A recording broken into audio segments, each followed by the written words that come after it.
नमस्ते दोस्त, स्वागत है आपका। आज की रात हम एक बेहद कोमल और सुकून देने वाली कहानी सुनने जा रहे हैं जिसका नाम है बिना दरवाजों वाला घर। यह सिर्फ एक कहानी नहीं, ये उन दिनों की याद है जब जिंदगी की सबसे बड़ी खुशी सादगी में छुपी होती थी। जैसे जैसे आप इस कहानी में डूबते जाएंगे, आपकी थकी हुई आंखें धीरे धीरे भारी होने लगेंगी और दिल एक अनकही सी राहत महसूस करेगा। अगर ऐसी मीठी नींद लाने वाली कहानियां आपको सुकून देती हैं तो चैनल को जरूर सब्सक्राइब कीजिए। यहां हर 2 दिन में एक नई कहानी आपको सुनाने आती है। और बताइए जरा, आप किस शहर से सुन रहे हैं और अभी आपकी घड़ी में क्या समय हो रहा है। आपके हर कमेंट से, हर लाइक से ये एहसास होता है कि आप वहीं कहीं हैं, सुन रहे हैं और इस नींद भरी दुनिया में मेरे साथ चल रहे हैं। अब चलिए, रोशनी धीमी कर लीजिए, पंखे की हल्की आवाज को महसूस कीजिए और धीरे धीरे आंखें बंद कर लें, क्योंकि अब हम चल पड़ते हैं उस घर की ओर जहां कोई दरवाजा नहीं था और नींद हमेशा खुली मिलती थी। धवलपुर एक ऐसा कस्बा था जो मानो समय की रफ्तार से थोड़ा पीछे चल रहा था। यहां सुबहें धीरे खुलती थीं, दोपहरें नीम की छांव में ठहर जाती थीं और शामें पीले बल्बों की रोशनी में पुरानी कहानियां सुनाती थीं। शहर की आपाधापी से दूर ये जगह किसी पुराने हिंदी उपन्यास की आखिरी पन्नों जैसी थी, थोड़ी भूली हुई पर आत्मा से भरी हुई। इसी कस्बे की बीच की गली में था एक छोटा सा घर जिसकी दीवारें हल्के नीले रंग की थीं और दरवाजा कभी बंद नहीं होता था। हां, आपने सही सुना, उस घर में कोई ताला नहीं था। घर के बाहर लगे लकड़ी के एक पुराने बोर्ड पर हाथ से लिखा हुआ था, यहां कोई ताला नहीं लगता क्योंकि यहां डर नहीं रहता। यह घर था प्रभात नारायण शुक्ला का, 70 वर्ष के वृद्ध पर मन से किशोर। उनका चेहरा सूरजमुखी की तरह खिला हुआ रहता और चाल में वो ठहराव होता जो सिर्फ एक लंबे शांत जीवन का अनुभव ही दे सकता है। उनकी पत्नी थीं शारदा देवी, एक सौम्य स्त्री जिनके चेहरे पर एक अजीब सी स्थायी मुस्कान थी, जैसे उन्होंने जीवन के सारे दुख भीतर छुपाकर दुनिया को सिर्फ स्नेह बांटना चुना हो। इस घर की एक और खास बात थी, यह न सिर्फ ताले से खाली था बल्कि भय से भी मुक्त था। जब लोग पहली बार इस घर के पास से गुजरते तो रुक जाते, चौंकते, कुछ तो मुस्कुराते हुए कहते, क्या साहस है आजकल के जमाने में। लेकिन जो वहां बार बार आते उन्हें पता था कि यह साहस नहीं, एक जीवन दर्शन था, विश्वास की नींव। प्रभात बाबू हमेशा कहते थे, ताले चोरों को नहीं रोकते, बस हमें डराते हैं, और जब आदमी डरने लगता है तब भरोसा मरने लगता है। उनका यह विश्वास कोई नई सोच नहीं थी, बल्कि उनके पिता पंडित बद्री प्रसाद शुक्ला की दी हुई विरासत थी। पंडित जी स्वतंत्रता संग्राम सेनानी थे और उन्होंने कभी अपने घर की कुंडियां नहीं बंद की। वो कहते थे, जो देश के लिए लड़ सकता है वो अपने घर की रक्षा डर के ताले से क्यों करे। ये घर पीढ़ियों से वैसा ही था। दीवारें नई होती रहीं, छत बदली गई, फर्नीचर आधुनिक हुआ, लेकिन दरवाजा हमेशा खुला ही रहा। एक जीवित घर। इस घर में आने जाने वालों की कोई गिनती नहीं थी। बच्चों की हंसी वहां हर शाम गूंजती, बूढ़े लोग आकर बरामदे में अखबार पढ़ते और राह चलते यात्री अक्सर वहां रुककर पानी पीते। घर की रसोई में हमेशा एक बर्तन में अतिरिक्त खाना रखा रहता, कभी किसी भूखे के लिए, कभी किसी पालतू जानवर के लिए, या कभी बस इसलिए कि कभी कोई भूखा ना लौटे। शारदा देवी अक्सर कहती, जब दिल खुला हो तो दरवाजे को क्या बंद करना। लोगों की बातें धीरे धीरे यह घर पूरे धवलपुर का प्रतीक बन गया। लोग इस घर को खुला घर कहकर पहचानने लगे। किसी को रास्ता पूछना हो तो जवाब मिलता, उस घर के पास से मुड़ जाना जहां ताला नहीं लगता। कई बार चोरों की वारदातें शहर में हुई। लोगों ने प्रभात बाबू से कहा, कुछ दिन तो ताला लगा लीजिए, जमाना अच्छा नहीं। लेकिन वह मुस्कुराते और जवाब देते, अगर मुझे हर किसी पर शक करना पड़े तो जीने से बेहतर है मर जाना। शांति की सुबह, हर सुबह प्रभात बाबू अपने पुराने रेडियो पर राग भैरव बजाते हुए तुलसी के पौधे में पानी देते। शारदा देवी तुलसी पर जल चढ़ाकर हाथ जोड़ती और बरामदे में बैठ जाती।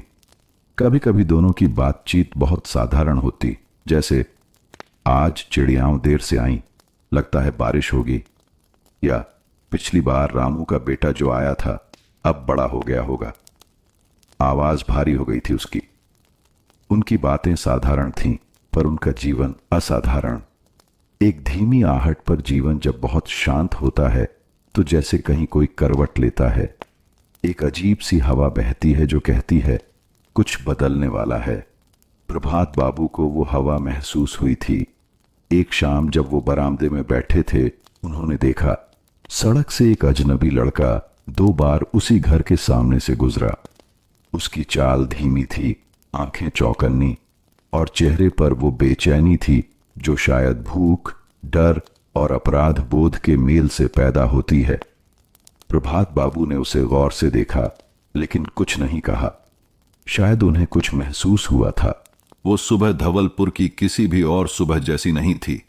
न चिड़ियों की चहचहाहट पहले जैसी थी, न तुलसी पर जल चढ़ाते शारदा देवी के चेहरे की मुस्कान। मानो हवा में कोई खामोश बोझ लटक रहा हो और सूरज भी आज जल्दी छिप जाना चाहता हो। जब प्रभात बाबू की नींद खुली तो बरामदे में चाय की महक नहीं थी। शारदा देवी रसोई में नहीं थीं। कमरे में सन्नाटा था, बेहद अस्वाभाविक, जैसे कोई अचानक सारी ध्वनियां खींच ले गया हो। उन्होंने उठते हुए आवाज लगाई, शारदा, चाय नहीं बनी? कोई जवाब नहीं आया। उन्हें कुछ अजीब सा लगा। उठे, चप्पल पहनी और रसोई की ओर बढ़े। वहां शारदा देवी खड़ी थीं, लेकिन बेजान सी। उनके हाथ कांप रहे थे और चेहरा पीला पड़ा था। वो उस पुराने संदूक को घूर रही थीं जो अब वहां नहीं था। प्रभात जी, संदूक वो नहीं है। शब्दों ने जैसे कमरे की हवा काट दी। प्रभात बाबू ने तुरंत पूरे घर का मुआयना किया। बैठक में रखा पीतल का वह घड़ा जिसमें कभी उनके पिता ने आजादी की लड़ाई के चंदे के पैसे रखे थे, वो भी गायब था। शारदा की शादी की 2 साड़ियां जो उन्होंने बड़े जतन से सहेज कर रखी थीं, वो भी नहीं थीं। और अलमारी का छोटा सा लॉकर जो अक्सर खाली रहता था, लेकिन पिछले हफ्ते किसी रिश्तेदार से उधार लिए 5,000 रुपए उसमें रखे थे, वो भी खोल दिया गया था। गली की चुप्पी धीरे धीरे यह खबर मोहल्ले में फैल गई, जैसे किसी पेड़ से पहली बार पत्ते गिरते हैं और बाकी पत्ते कांपने लगते हैं। लोग घर के बाहर जमा हो गए। किसी के चेहरे पर चिंता थी, किसी पर दया, और किसी की आंखों में वह सूना सा मैं तो पहले ही कहता था भाव। आजकल भरोसे की कीमत यही रह गई है। ताला तो जरूरी है भाई, दुनिया वही है। लेकिन प्रभात बाबू चुप थे। वो ना गुस्से में थे, ना टूटे हुए। वे बस सुन रहे थे, जैसे उनकी आत्मा किसी और आवाज की प्रतीक्षा कर रही हो। एक कागज का टुकड़ा जब सब मुआयना खत्म हो गया तो बरामदे के कोने में शारदा देवी ने कुछ देखा। एक कागज आधा मुड़ा हुआ, नीले स्याही से लिखा, बरामदे के फर्श पर सीढ़ियों के पास पड़ा था। प्रभात जी, ये देखिए। उन्होंने वो कागज उठाया। पेपर पतला था, थोड़ी गंध भी थी, जैसे किसी भीगे हुए कमरे से आया हो। लिखा था, मैं चोर हूं, लेकिन यह पहला घर था जहां मैं दरवाजा नहीं तोड़ सका, क्योंकि वह पहले से खुला था। मैं ले गया सामान, पर छोड़ आया आत्मग्लानि। आपने मुझ पर भरोसा किया और मैंने उसे तोड़ दिया। लेकिन यकीन मानिए, इस घर ने मुझे बदल दिया है। हो सकता है मैं वापस आऊं, कुछ लौटाने या खुद को। एक अजनबी। पूरा मोहल्ला चुप था, जैसे कोई आंधी आई थी और सब कुछ उड़ा नहीं, बल्कि कुछ बहुत गहरे बैठा गई हो। प्रभात बाबू ने वह चिट्ठी 2 बार पढ़ी। उनके होंठों पर हल्की सी मुस्कान आई, जो शायद पीड़ा में भी आस्था की झलक थी।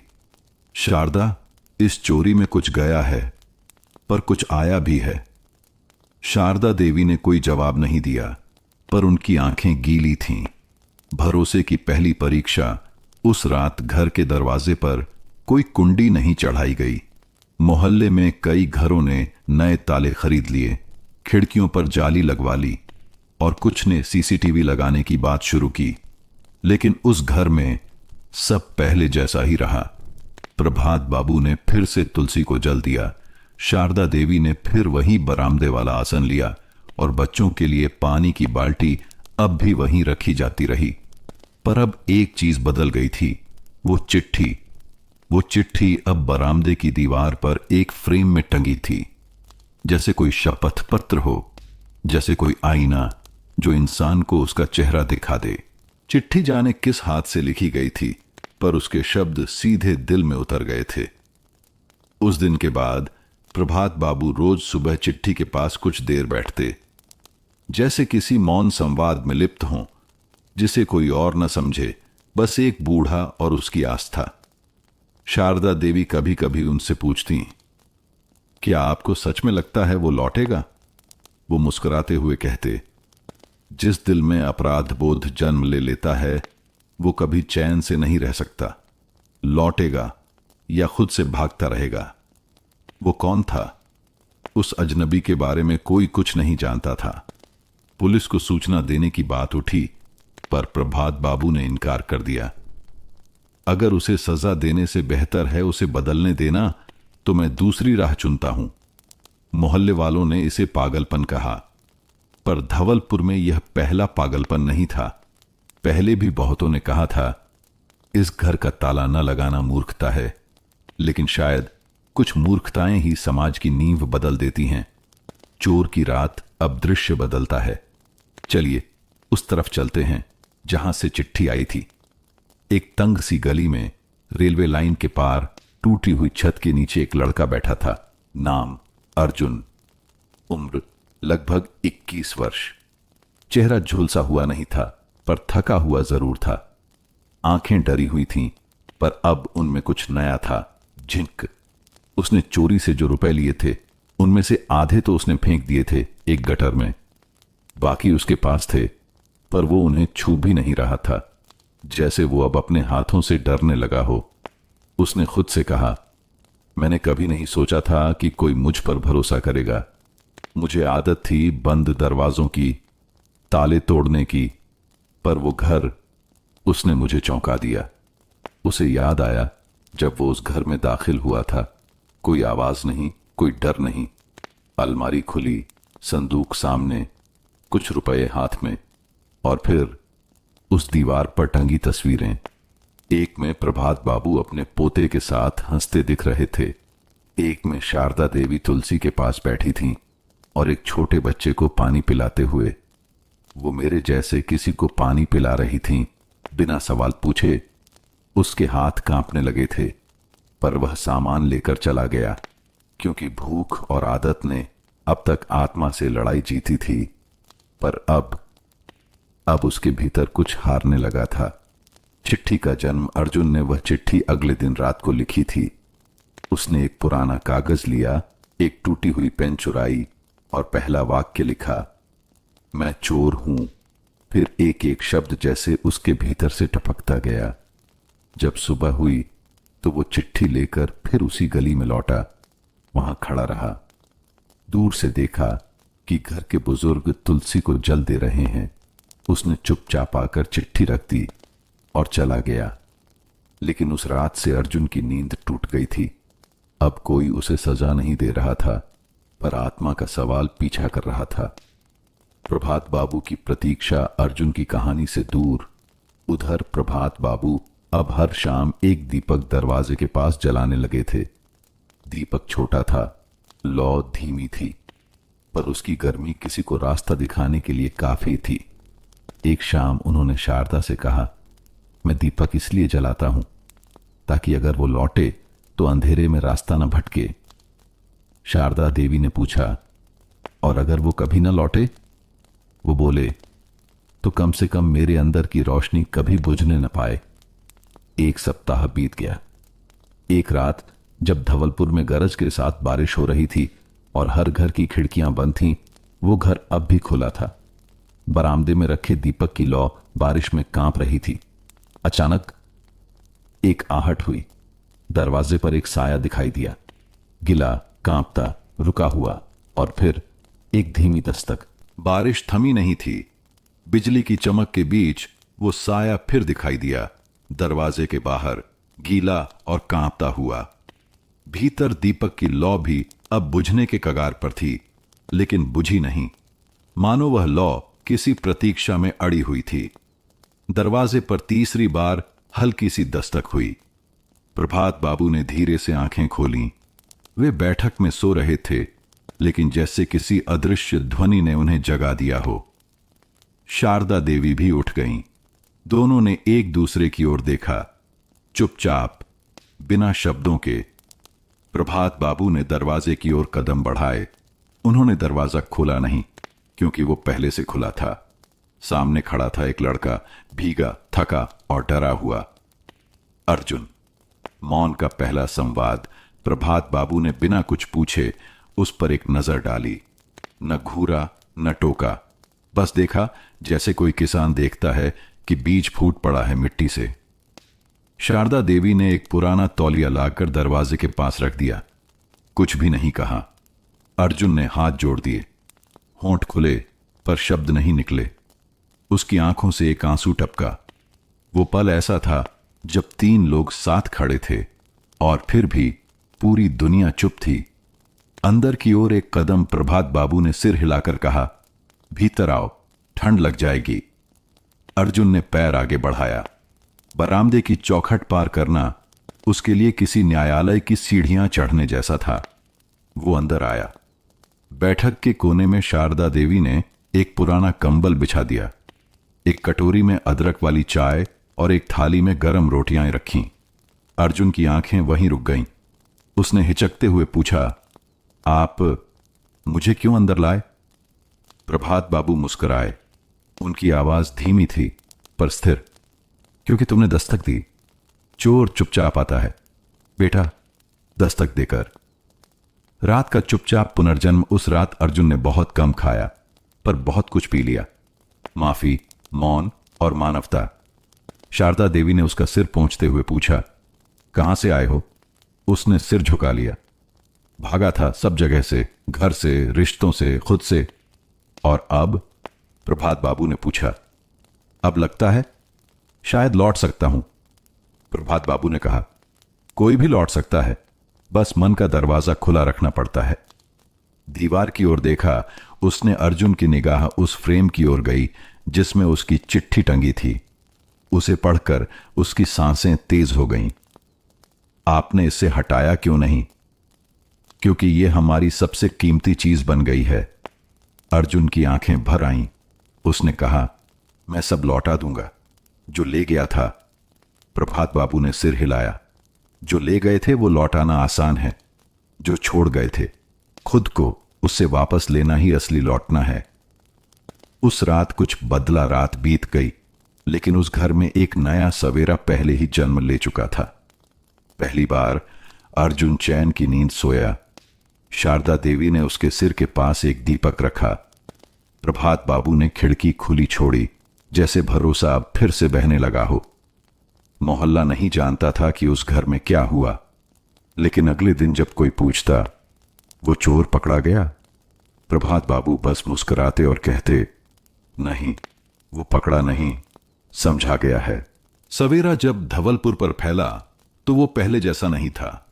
सूरज वैसे ही उगा, चिड़ियां वैसे ही चहचहाएं, लेकिन प्रभात बाबू के घर के बरामदे में एक नई चप्पल रखी थी, थोड़ी पुरानी, थोड़ी घिसी हुई, और वह संकेत था कि कोई नया आया है और अब कहीं नहीं जाएगा। अर्जुन उस सुबह बहुत जल्दी उठ गया था। वह बरामदे की सफाई कर रहा था, झाड़ू लगा रहा था, पौधों में पानी डाल रहा था, जैसे एक बच्चा जो कुछ तोड़ने के बाद उसे ठीक करने को बेताब हो। शारदा देवी ने देखा और मुस्कुराई। उन्होंने चाय के साथ हल्की सी पुकार दी, बेटा चाय पी लो, बरामदे का धरती मां है, सेवा तो दिन भर चलती है। अर्जुन थोड़ा सा कुचाया, धीरे से चाय लेकर बैठ गया। मैं कुछ काम करना चाहता हूं, जो आपने खोया था उसे लौटाना चाहता हूं। प्रभात बाबू वहीं अखबार पढ़ रहे थे। उन्होंने चश्मा उतार कर कहा, काम करना अच्छा है बेटा, लेकिन उसे माफी से जोड़ोगे तो बोझ बन जाएगा। अगर उसे सेवा से जोड़ोगे तो जीवन बन जाएगा। एक नई भूमिका। उसी दोपहर अर्जुन ने घर के पुराने कोठार की सफाई शुरू की। वहां पुरानी किताबें, कुछ लकड़ी की अलमारियां और टूटा फर्नीचर पड़ा था। उसने देखा वहां एक तरफ बच्चों के पुराने खिलौने भी थे। ये सब? अर्जुन ने पूछा। शारदा देवी बोली, कभी मोहल्ले के बच्चों के लिए लाइब्रेरी और खेल का कोना था ये, पर समय ने धूल चढ़ा दी। अर्जुन चुप रहा, फिर धीरे से बोला, तो फिर समय को उल्टा बहा लेते हैं। अर्जुन का संकल्प। अर्जुन ने उसी दिन से कोठार को नया रूप देना शुरू किया। वो रोज मोहल्ले के बच्चों से बात करता, उनकी किताबें मांगता, टूटे खिलौनों को जोड़ता और पुराने फर्नीचर की मरम्मत करता। मोहल्ले में खबर फैलने लगी, वो लड़का जो पहले चोर कहलाया गया अब भैया बन गया है। शुरुआत में लोग हिचकिचाए, लेकिन धीरे धीरे बच्चे खींचे चले आए और एक हफ्ते में कोठार बन गया, विश्वास कक्ष। दरवाजे के ऊपर अर्जुन ने खुद लिखा, ये कमरा भी खुला है क्योंकि यहां डर नहीं रहता। एक नया नाम। एक दिन मोहल्ले की एक बुजुर्ग महिला ने पूछा, बेटा तुम्हारा नाम अर्जुन है ना? प्रभात बाबू ने मुस्कुराकर जवाब दिया, अब वो अर्जुन नहीं, अब वो प्रकाश है, क्योंकि जहां वो जाता है अब वहां उजाला होता है। शारदा देवी ने हामी भरी। अर्जुन तीर चलाता था, प्रकाश राह दिखाता है। अर्जुन, अब प्रकाश चुपचाप सुनता रहा। उसकी आंखों में आंसू थे, पर होठों पर पहली बार आत्मगौरव की सी मुस्कान थी। पुराने पैसे का उत्तर। कुछ दिन बाद जब विश्वास कक्ष पूरी तरह तैयार हो गया, प्रकाश ने एक पुराना थैला प्रभात बाबू के सामने रखा। जो मैंने लिया था, ये उसी का उत्तर है। रुपए भी हैं और कुछ सामान भी जो मैंने दोबारा कमाकर खरीदा। प्रभात बाबू ने थैला नहीं खोला। उन्होंने कहा, हमारे लिए सबसे कीमती चीज वो थी जो तुम वापस नहीं लाए, क्योंकि तुम खुद बन गए वो विश्वास। प्रकाश की आंखें भर आईं। मैं कभी सोचा नहीं करता था कि मैं लौट पाऊंगा। शारदा देवी ने उसका सिर सहलाया। जो घर बिना दरवाजे के हो, वहां कोई भी लौट सकता है, बस दरवाजा नहीं, दिल खुला चाहिए। अब हर रविवार को विश्वास कक्ष में बच्चों के लिए कहानियां सुनाई जाती। बूढ़े वहां बैठकर अखबार पढ़ते और राहगीर चाय के साथ विश्राम पाते। लोग अब कहते, वो जो घर है ना, जहां कभी चोरी हुई थी, अब वहां दिल खुलते हैं, ताले नहीं। कुछ महीने बीत चुके थे। धवलपुर में गर्मियां लौट आई थीं और पेड़ पौधों की हरियाली के बीच विश्वास कक्ष बच्चों की हंसी और कहानियों से गूंजता रहता। प्रभात बाबू की सुबहें अब अखबार नहीं, बच्चों की आवाजों से शुरू होती थीं और शारदा देवी की रसोई से फिर वही गुड़ वाली चाय की महक लौट आई थी। और प्रकाश अब मोहल्ले के लिए एक नाम नहीं, एक उदाहरण बन चुका था।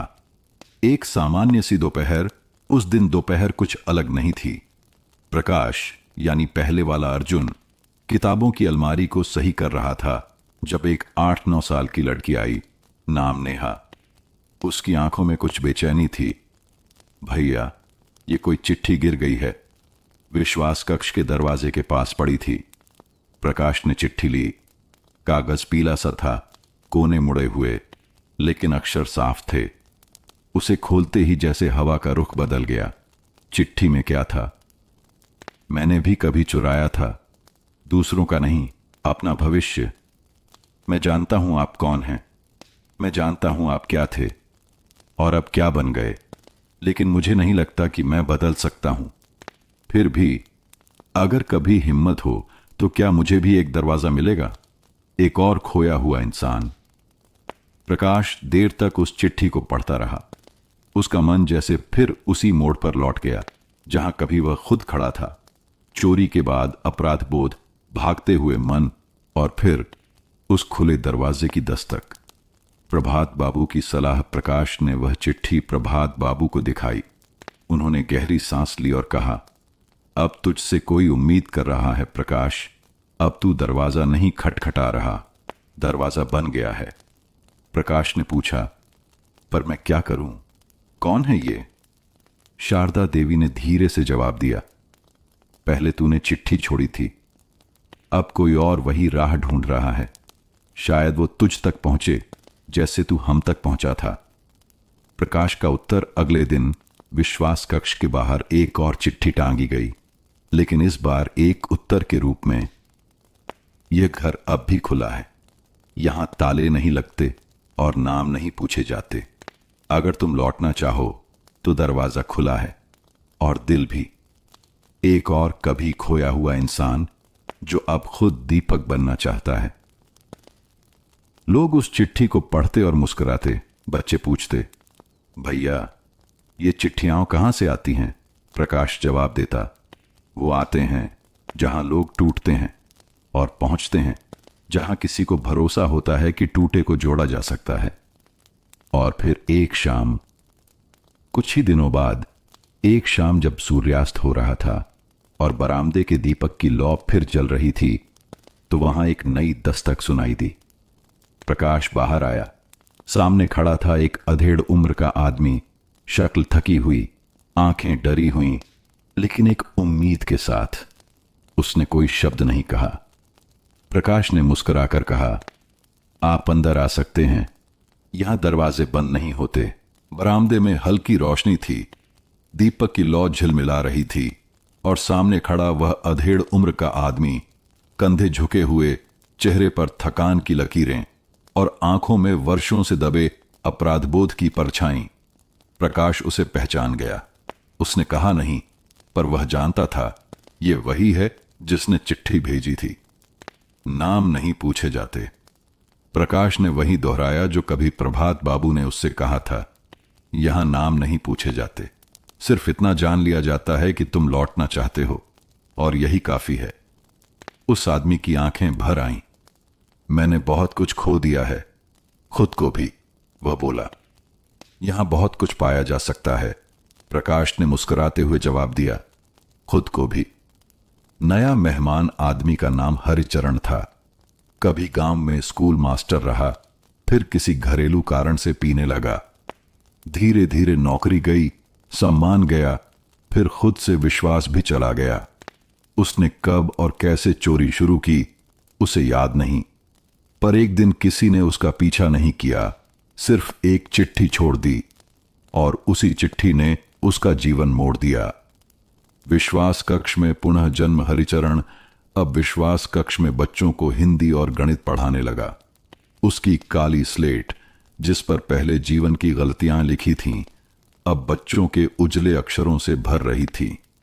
शुरू में लोग हिचकिचाए, फिर बच्चों ने उनका नाम हरिदादा रखा। नाम चलता गया, जैसे उनका बोझ धीरे धीरे मिटने लगा। प्रभात बाबू की नजरें, प्रभात बाबू अब ज्यादा बोलते नहीं थे, लेकिन एक शाम उन्होंने प्रकाश से कहा, जब तू आया था तो मैंने एक दीपक जलाया था, अब तूने दूसरा जला दिया। यही है असली जीत, जब रोशनी बांटने लगे हम। प्रकाश की आंखें भीग गईं। वह चुपचाप उस पुराने दीपक के पास बैठ गया और हरिचरण को मुस्कुराते देखा, जो बच्चों के साथ गिनती की कविता दोहरा रहे थे। एक था राजा, एक थी रानी, दोनों में थी बात पुरानी, लेकिन इस बार वह कविता नहीं, जीवन की नई शुरुआत लग रही थी। दीवार पर नया लेख। विश्वास कक्ष की दीवार पर हरिचरण ने खुद अपने हाथ से कुछ लिखा। हर वो व्यक्ति जो गलतियां करता है, एक दरवाजा ढूंढ रहा होता है, हम वही दरवाजा बन सकते हैं। रात को एक दीपक और जला। उस रात घर के सामने एक और दीपक जलाया गया। प्रकाश ने देखा, बाहर रास्ते पर एक छोटा बच्चा रुका, उसकी मां का हाथ पकड़े। उसने दीपक की ओर देखा और पूछा, मां, ये घर कभी बंद नहीं होता क्या? मां ने जवाब दिया, नहीं बेटा, ये घर कभी बंद नहीं होता। गांव में एक पुराना नियम था, जब भी कोई अपना अंतिम समय महसूस करता, वह एक चिट्ठी छोड़ जाता। पर प्रभात बाबू कभी कोई चिट्ठी नहीं लिखते थे। उनका मानना था, शब्दों से ज्यादा काम बोलता है। लेकिन अब समय उनके पास धीरे धीरे फिसलता जा रहा था। धीमी होती सांसें सर्दियों की एक रात थी। प्रभात बाबू लकड़ी की कुर्सी पर बैठे थे। कमजोर शरीर, लेकिन आंखें अब भी वैसी ही चमकदार, जैसे समय को पहचानने वाली हो। प्रकाश उनके पास बैठा था, हरिचरण जमीन पर। बेटा, मैंने जीवन में एक ही ताला देखा है, डर का ताला। और जब तक वो खुलता नहीं, दरवाजे कोई मायने नहीं रखते। प्रकाश कुछ कहने ही वाला था कि उन्होंने अपनी जेब से एक मुड़ी तुड़ी चिट्ठी निकाली। पुराने पीले कागज पर लिखा था, विश्वास की विरासत। चिट्ठी का पाठ उन्होंने कहा, यह मेरी पहली और आखिरी चिट्ठी है। जब मैं नहीं रहूं, इसे पढ़ना सबके सामने। उस रात प्रभात बाबू गहरी नींद में चले गए और फिर कभी नहीं जागे। अगली सुबह सारा गांव इकट्ठा हुआ। विरासत की चिट्ठी प्रकाश ने कांपते हाथों से वह चिट्ठी खोली और पढ़नी शुरू की। प्रियजनों, मैं कोई महापुरुष नहीं था। सिर्फ चाहता था कि दुनिया में एक कोना ऐसा हो जहां डर न हो, शक न हो, सिर्फ भरोसा हो। बिना दरवाजों वाला घर कोई ईंट पत्थर की चीज नहीं, यह एक सोच है। जिस दिन तुम किसी टूटे हुए को अपनाओगे, किसी अजनबी को मौका दोगे और किसी चोर को इंसान की तरह देखोगे, उसी दिन यह घर हर जगह होगा। मैं जा रहा हूं, लेकिन अगर कभी किसी को लगने लगे कि दुनिया में अच्छा कुछ बचा नहीं, तो इस घर की ओर देख लेना। प्यार से, प्रभात। सिर्फ एक और दीपक। उस शाम जब अंतिम संस्कार हुआ तो गांव भर में किसी ने रोशनी नहीं बुझाई। हर घर के बाहर एक छोटा सा दीपक रखा गया। प्रकाश, हरिचरण और बाकी सभी बच्चों ने एक साथ लिखा, हम सब बिना दरवाजों वाले लोग हैं। दरवाजे अब भी खुले हैं। समय बीत गया, बच्चे बड़े हुए। हरिचरण ने और 2 विश्वास केंद्र खोले। प्रकाश ने गांव के बाहर एक छोटा सा पुस्तकालय खोला, जहां पहली किताब थी, प्रभात की चिट्ठियां, और उसके पहले पन्ने पर लिखा था, यह कहानी खत्म नहीं होती, क्योंकि यह एक दरवाजा है और दरवाजे बंद नहीं होते। प्रभात बाबू की चिट्ठी के बाद जैसे पूरे गांव में कुछ बदल गया था। अब वो घर सिर्फ एक जगह नहीं था, बल्कि हर इंसान के भीतर बनने लगा था, एक ऐसा स्थान जहां डर नहीं, भरोसा हो। हरिचरण की पहल। हरिचरण ने गांव की पुरानी अनाज कोठरी को एक नया रूप दिया। उसने एक तख्ती लगाई, यह जगह है विश्वास केंद्र। यहां कोई भूखा नहीं जाएगा, यहां कोई सवाल नहीं पूछा जाएगा, यहां कोई दरवाजा नहीं होगा। शुरुआत में कुछ लोगों ने सवाल किए, क्या ऐसा चल पाएगा? लोग इसका फायदा नहीं उठाएंगे? हरिचरण बस मुस्कुराता था। जो फायदा उठाते हैं उन्हें सबसे ज्यादा जरूरत होती है। पहले भरोसा दें, फिर देखिए बदलाव। प्रकाश का पुस्तकालय। प्रकाश ने गांव के कोने में एक छोटी सी झोपड़ी को प्रभात पठनालय बना दिया। वहां एक बोर्ड टंगा था, पढ़ो, चुपचाप जाओ, किताब लौटाओ या न लौटाओ, बस किसी और को पढ़ने दो। धीरे धीरे किताबें आने लगीं। कभी बच्चों की कॉपियां, कभी गांव के बड़ों की आत्मकथाएं। लोग अब पढ़ने से ज्यादा सोचने लगे थे। गांव में बदलाव। जब राधा चाची की गाय बीमार पड़ी तो बिना कहे 8 लोग दवा ले आए। जब किशन को खेत में चोट लगी तो अगली सुबह उसके खेत खुद ब खुद जुट चुके थे। जब किसी ने गांव की दीवार पर लिखा, अब लोग मास्क नहीं मुस्कान बांटते हैं, तो किसी ने नीचे जोड़ा, क्योंकि हम सब बिना दरवाजों वाले हो गए हैं। एक चोर की वापसी। इसी बीच एक बूढ़ा आदमी चुपचाप गांव आया, कमजोर, लाठी के सहारे। हरिचरण ने उसे पहचान लिया। वही चोर जिसने वर्षों पहले प्रभात बाबू के घर से सामान चुराया था और चिट्ठी छोड़ी थी। गांव वाले ठिठक गए, पर हरिचरण ने आगे बढ़कर उसका हाथ थामा और कहा, आपका स्वागत है हमारे घर में, हमारे दिल में। वो बूढ़ा आदमी फूट फूट कर रोने लगा। मंदिर की दीवार पर लिखा गया। गांव के मंदिर की दीवार पर आज भी ये पंक्तियां चमक रही हैं, जिस घर में दरवाजे न हो वहां इंसान अंदर नहीं आता, उसका भरोसा आता है। गांव में हुए परिवर्तन की सुगंध अब हवाओं के साथ दूर तक पहुंच चुकी थी। अखबारों में छोटी सी खबर छपी, एक गांव जहां दरवाजों की जरूरत नहीं रही। वो गांव जो पहले किसी नक्शे पर एक नामभर था, अब प्रेरणा बनकर उभर रहा था। पत्रकार की पहली यात्रा। एक युवा पत्रकार अन्विता मिश्रा ने उस खबर को पढ़ा और उसका मन बेचैन हो उठा। वो शहर की चकाचौंध से अलग कुछ सच्चा देखना चाहती थी और इसीलिए एक दिन वह हरिचरण के गांव पहुंच गई। हरिचरण ने मुस्कुराकर उसका स्वागत किया। आप दरवाजे की तलाश में आई हैं या विश्वास की? अन्विता थोड़ी हंसी। दोनों, उसने कहा। अन्विता की डायरी से एक पन्ना। मैंने आज एक ऐसा घर देखा जो खुला था, केवल ईंट और लकड़ी से नहीं बल्कि दिलों से। वहां कोई ताले नहीं थे, पर फिर भी चोरी नहीं हुई, और जहां चोरी हुई वहां एक चिट्ठी ने एक विचार चुरा लिया और लौटाया भी। शहर में हलचल। अन्विता का लेख शहर के बड़े अखबारों में छपा। बिना दरवाजों वाला गांव जहां लोग भरोसा चुराते नहीं, बांटते हैं। इस लेख ने शहर के युवाओं को झकझोर दिया। कॉलेजों में चर्चा होने लगी, क्या हम भी ऐसा कुछ बना सकते हैं? एक आर्किटेक्चर के छात्र समूह ने प्रस्ताव दिया, हम एक सार्वजनिक विश्वास स्थल बनाएंगे जहां कोई भी आकर किताबें, खाना या कपड़े छोड़ सके और कोई भी बिना सवाल लिए जा सके। हरिचरण को बुलावा। कुछ महीनों बाद हरिचरण को एक विश्वविद्यालय से बुलावा आया। आइए, अपने विचार बताइए, लोग सुनना चाहते हैं। पहली बार उसने गांव से बाहर कदम रखा। लाखों की भीड़, तेज लाइट्स, कैमरे, पर जब वह मंच पर गया तो वहीं पुरानी मुस्कान। मैं कोई बड़ा आदमी नहीं, मैं बस एक दरवाजा हटाने वाला हूं।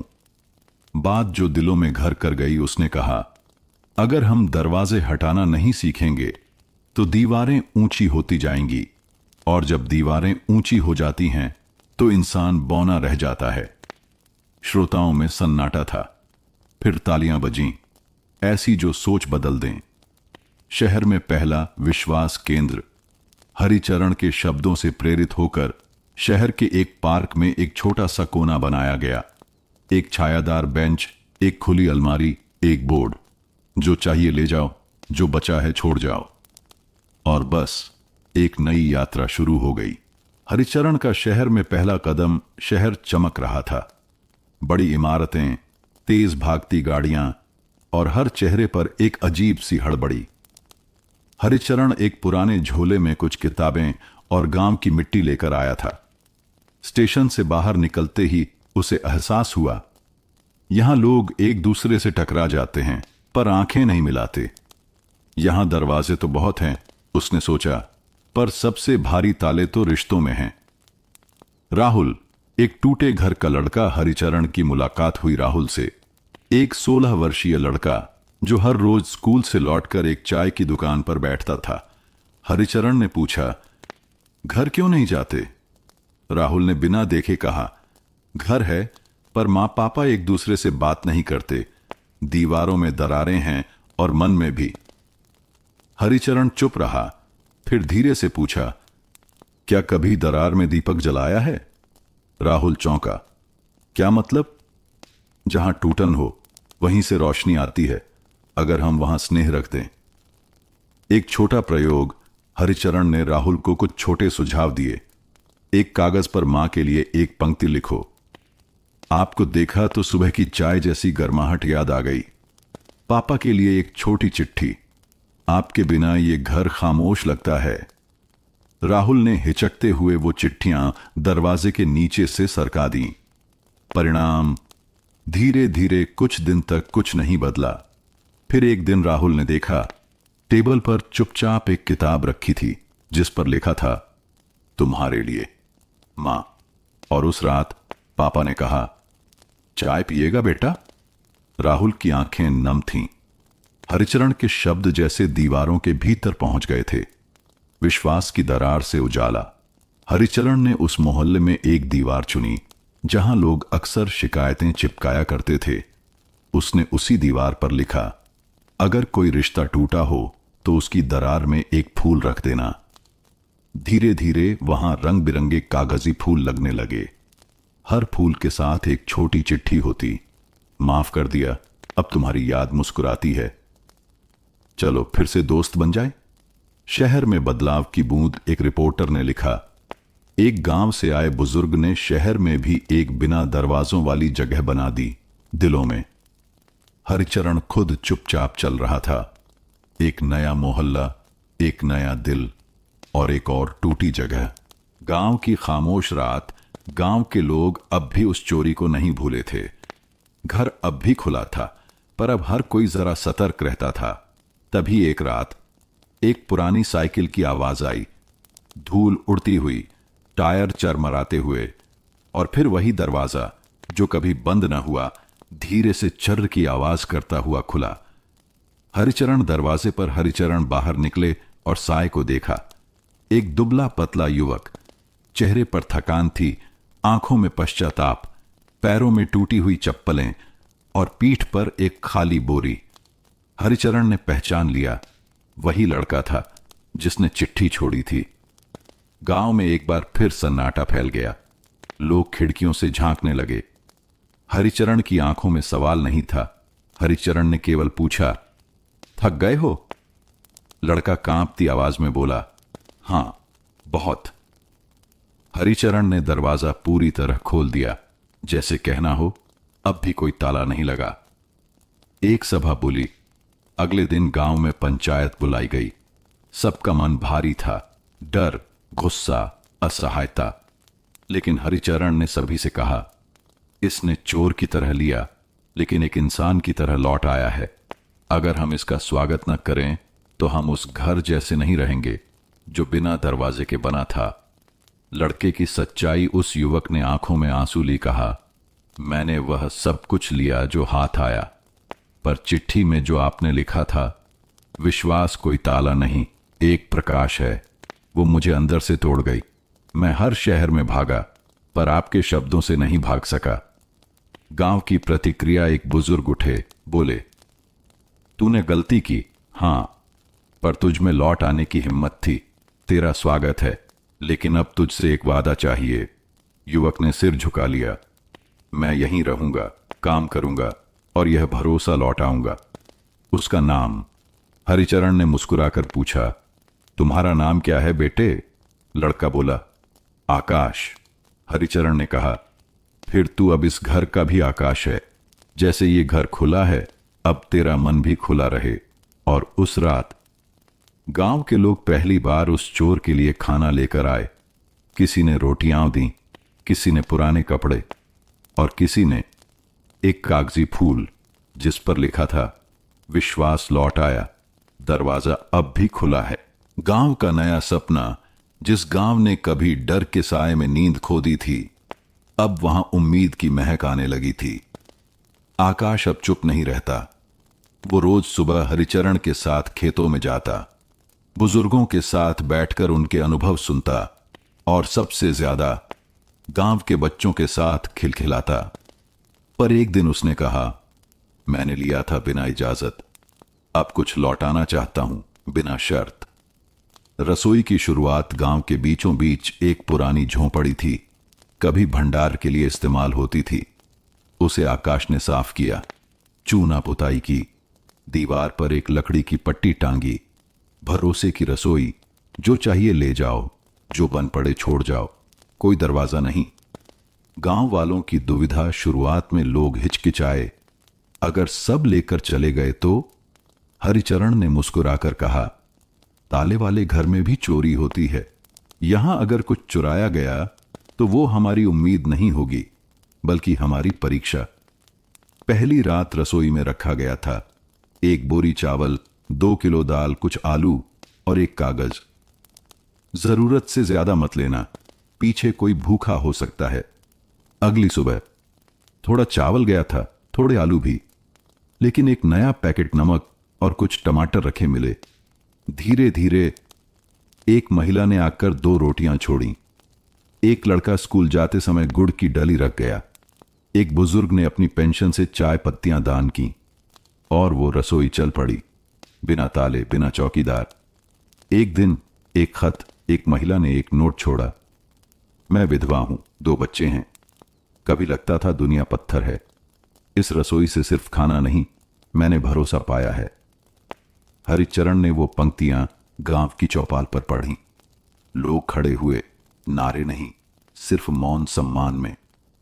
आकाश का बदलाव। आकाश अब गांव का सिर्फ निवासी नहीं था, वह बन गया था विश्वास का रक्षक।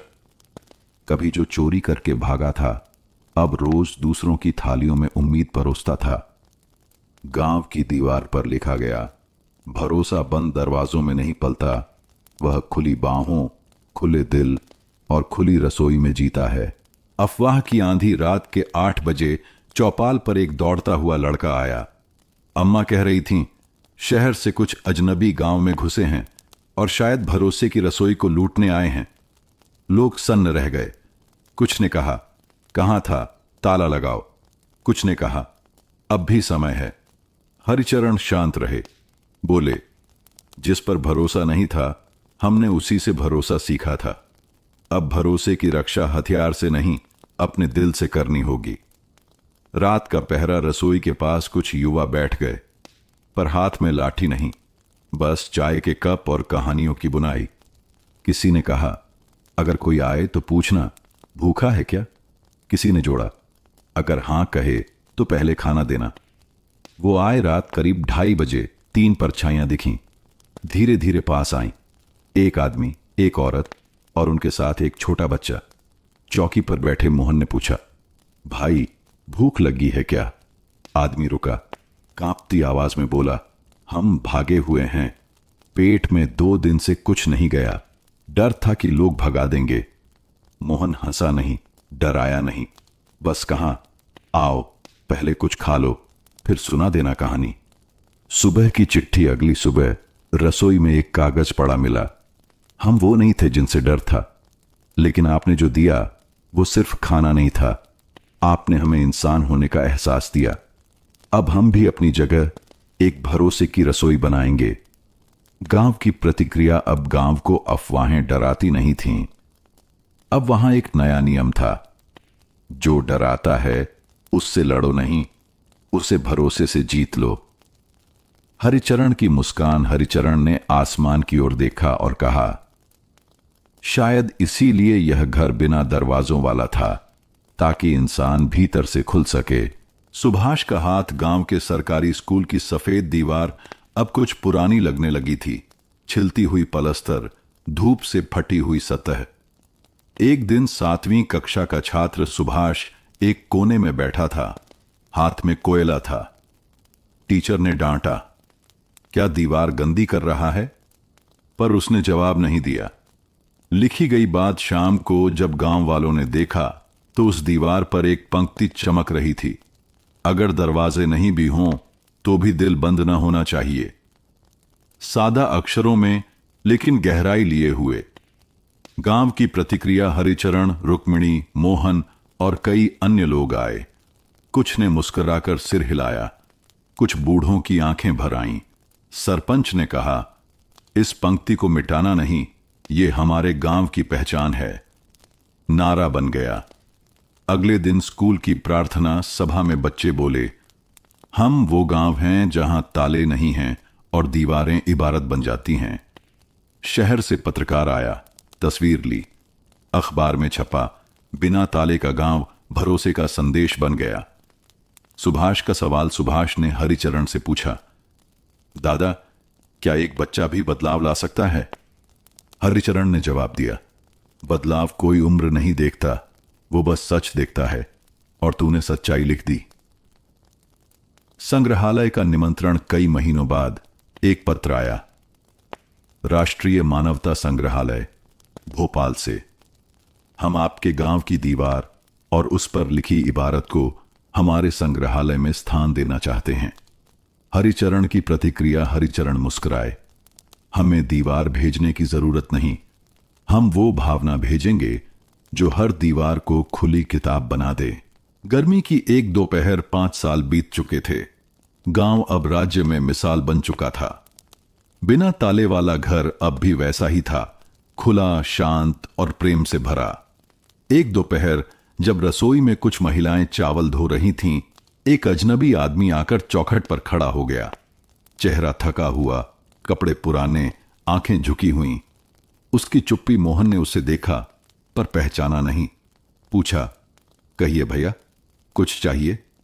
वो कुछ देर चुप रहा, फिर धीरे से बोला, मैं वो आदमी हूं जो 5 साल पहले यहां से चोरी कर गया था और एक चिट्ठी छोड़ गया था। रसोई की शांति कुछ क्षण के लिए एक सन्नाटा छा गया। फिर रसोई की सबसे बुजुर्ग अम्मा ने कहा, अगर भूख लगी हो तो पहले खाना खा लो, सजा की बात बाद में करेंगे। उसकी आंखें भर आईं। वो जमीन पर बैठ गया, जैसे वर्षों का बोझ उतर गया हो। हरिचरण से भेंट हरिचरण आए, उसे देखा, पहचान लिया। बिना क्रोध, बिना तिरस्कार पूछा, अब क्या लेने आए हो बेटा? उसने कहा, कुछ भी नहीं, बस लौट आया हूं ये कहने कि आपकी मानवता ने मेरी जिंदगी बदल दी। उसकी कहानी उसने बताया। जिस पैसे से मैं भागा था वो 2 दिन में खत्म हो गया, पर आपकी चिट्ठी ने मेरा पीछा नहीं छोड़ा। हर जगह जाकर मैंने काम मांगा, लोगों से सच कहा। मैं चोर हूं, लेकिन बदलना चाहता हूं, और कुछ जगहों पर मुझे स्वीकार कर लिया गया। अब वो एक एनजीओ में काम करता था। भूखे बच्चों को खाना खिलाने का काम करता हूं। गांव की सभा रात को चौपाल में सभा हुई। गांव वालों ने सुना उसकी बातें, उसकी आंखें, उसकी शर्म। किसी ने दंड नहीं मांगा, बल्कि मोहन ने कहा, जो लौट आए उसे बाहों में भरना ही तो सच्चा भरोसा है। नई शुरुआत अगले दिन उसने भरोसे की रसोई में स्वयं सेवक बनने की इच्छा जताई। हरिचरण ने कहा, हम तुझे माफ नहीं कर रहे, तुझे स्वीकार कर रहे हैं, और यही माफी से बड़ा होता है। दीवार पर नया वाक्य सुभाष ने रसोई की दीवार पर एक नई पंक्ति लिख दी, जो लौट आता है वह चोर नहीं, वो एक नया इंसान होता है। एक नया पाठ गांव के स्कूल में एक दिन प्रधान अध्यापक श्रीमान मिश्रा ने बच्चों से पूछा, अगर कोई चोर सुधर जाए तो क्या वो अब भी चोर कहलाएगा? बच्चे चुप, कुछ उलझे हुए, कुछ सोच में। फिर एक लड़की उठी, मीनू, अगर बीज से पेड़ बन जाए तो हम उसे बीज तो नहीं कहते ना? मिश्रा जी मुस्कुराए। ठीक कहा, आज से हम भरोसे की पढ़ाई शुरू करेंगे। मानवता की शिक्षा नए विषय का नाम रखा गया। मानवता की शिक्षा बच्चों को सिखाया गया। माफी मांगना कमजोरी नहीं, हिम्मत है। हर इंसान में बदलाव की ताकत है। किसी के अतीत को नहीं, वर्तमान को देखो। हर हफ्ते एक सत्र होता जहां जीवन की कहानियां सुनाई जाती। पहली कहानी थी बिना दरवाजों वाले घर की। चोर बना शिक्षक, वो लौटे हुए चोर अब गांव में सत्येंद्र भाई के नाम से जाने जाते थे। अब स्कूल में हर महीने आते, बच्चों से खुलकर बात करते। मैंने चोरी की थी, पर सबसे बड़ा अपराध तब किया जब खुद से भरोसा खो दिया था। बच्चे उनकी आंखों में वो सच्चाई देखते जिसे किताबें नहीं सिखा सकती। हर बच्चा बना रक्षक। गांव के बच्चों ने प्रण लिया, हम किसी पर शक करने से पहले उससे बात करेंगे। और फिर जो हुआ वो गांव की पहचान बन गया। एक दिन ऐसा आया, एक दोपहर बाहर से एक व्यापारी गांव आया, महंगी घड़ी पहने, बड़ी कार में। उसने पूछा, तुम लोग ताले क्यों नहीं लगाते? मीनू ने जवाब दिया, क्योंकि हम मानते हैं कि अगर कोई कुछ ले जाए तो उसकी जरूरत होगी, लालच नहीं, और जरूरतमंद को देना चोरी नहीं होता। व्यापारी स्तब्ध था, पर ऐसा कहां होता है दुनिया में? मीनू मुस्कुराई, यहां होता है जहां इंसान पर भरोसा अब भी जिंदा है। दुनिया की नजरों में गांव या पाठशाला सिर्फ किताबों तक सीमित नहीं रही। राज्य सरकार ने मॉडल स्कूल घोषित किया। टीवी, पत्रकार, फिल्मकार सब आने लगे, पर गांव वालों का विश्वास वैसा ही रहा, स्थिर, शांत और जमीन से जुड़ा। रात का सन्नाटा, एक साया गांव की वो शांत रात थी। सभी अपने अपने घरों में सो रहे थे, बिना ताले, बिना डर। पर उस रात गांव की सीमा पर बने पुराने वीरान घर में एक परछाई दाखिल हुई। वो घर वर्षों से बंद पड़ा था, कभी गांव के सबसे अमीर जमींदार का था, अब जर्जर खंडहर सा। पर उस रात एक साया चुपचाप भीतर गया और एक संदूक खोलकर कुछ बाहर निकाला। कुछ लेकर नहीं, देकर गया। सुबह बच्चे खेलते हुए वहां पहुंचे। दरवाजा खुला था, पर भीतर का दृश्य चौंकाने वाला था। जंग लगा संदूक खुला पड़ा था। उसमें से कुछ किताबें, पुराने गहने और एक पुर्जा बाहर रखा था। मैंने जिनसे चुराया था अब उन्हें लौटा रहा हूं। इस गांव ने मुझे सिखाया कि सच्चा इंसान बनना मुमकिन है। यह आखिरी ताला था जो मेरे भीतर लगा था, अब वो भी खोल दिया। दस्तखत नीचे था। एक भूतपूर्व चोर गांव की बैठक। गांव के बुजुर्ग, युवा और बच्चे सब इकट्ठा हुए। वो चिट्ठी पास से पढ़ी गई। कोई गुस्सा नहीं था, सिर्फ मौन। फिर कोई बोला, शायद हर चोर को एक मौका चाहिए, एक ऐसा गांव जो उसे इंसान मान सके। आखिरी ताला का अर्थ उस घटना ने गांव में एक नई परंपरा शुरू की। अब हर नवविवाहित जोड़ा शादी के बाद अपने घर का ताला खोलकर फेंक देता और एक पेड़ लगाता। उसे कहा जाता आखिरी ताले का पेड़। वो पेड़ गांव के मैदान में बढ़ते रहे। सिर्फ हरियाली नहीं, भरोसे की छाया भी फैली। विश्वास का वृक्ष। गांव के बच्चों ने एक कविता बनाई। न ताले, न दीवारें, न डर की तलवारें, यहां हर दरवाजा खुला है, इंसानियत की पुकार है। शहर से आया पत्रकार, नाम था अश्विन मेहरा। एक राष्ट्रीय अखबार में काम करता था। आकर्षक चेहरे, पैनी निगाहों वाला, लेकिन भीतर थोड़ा थका हुआ आदमी। वो विश्वास नहीं करता था कहानियों में, उसे तथ्य चाहिए होते थे, ठोस आंकड़े, बोलते चित्र। पर जब उसने सुना एक गांव जहां कभी ताले नहीं लगे और चोरी के बाद भी दरवाजे नहीं बंद हुए, उसने सोचा जरूर कोई चाल है। पहला अनुभव। बिना दस्तक के आमंत्रण अश्विन गांव पहुंचा तो पहला दृश्य था, एक बच्चा खेत से लौटता दिखा, पीठ पर बैग, हाथ में साइकिल। बच्चा रुककर बोला, आप नए आए हैं, पानी पीना है, चलिए हमारे घर। अश्विन चौंका, तुम्हारे माता पिता नाराज नहीं होंगे? बच्चा बोला, यहां कोई भी नाराज नहीं होता जब कोई प्यासा दरवाजा खटखटाए। दूसरा अनुभव। खुला घर, खुला दिल। घर में मां ने बिना सवाल उसे खाना परोसा। वो पूछ न सका, आपको डर नहीं लगता किसी पराये से? मां मुस्कुराई, डर तब होता है जब कुछ छुपाना हो। हमने कभी कुछ छुपाया नहीं, इसीलिए डर कैसा। तीसरा अनुभव। वो चिट्ठी की चर्चा रात को गांव की चौपाल में जब सब बैठे थे, किसी ने फिर से उस चोर की चिट्ठी पढ़ी। अश्विन ने पूछा, क्या आपको कभी पछतावा हुआ कि आपने दरवाजे बंद नहीं किए? हरिचरण बोले, अगर हमने ताले लगाए होते तो वो आदमी भी कभी ना लौटता। इंसान को लौटने का दरवाजा खुला रखना चाहिए। रात में अकेले अश्विन ने रात उसी खुले घर में बिताई जहां कभी चोरी हुई थी। वो डर के कारण नहीं सो पा रहा था, लेकिन रात के तीसरे पहर जब उसने छत से तारों को देखा और एक वृद्ध की धीमी बांसुरी सुनी तो उसके भीतर का दरवाजा खुल गया। सुबह रिपोर्ट नहीं, आत्मकथा। सुबह लौटते समय उसने अपनी डायरी में लिखा, मैं एक कहानी ढूंढने आया था, लेकिन अपने भीतर की एक दीवार खोली है। यह गांव एक सबक है कि विश्वास कोई अबू शब्द नहीं, बल्कि जीने का तरीका है। कुछ महीने बीते। अश्विन की रिपोर्ट छपी, जहां भरोसा सांस लेता है, बिना ताले का गांव। लोगों ने पढ़ा और कोई रोया तो किसी की यादें हिल गईं।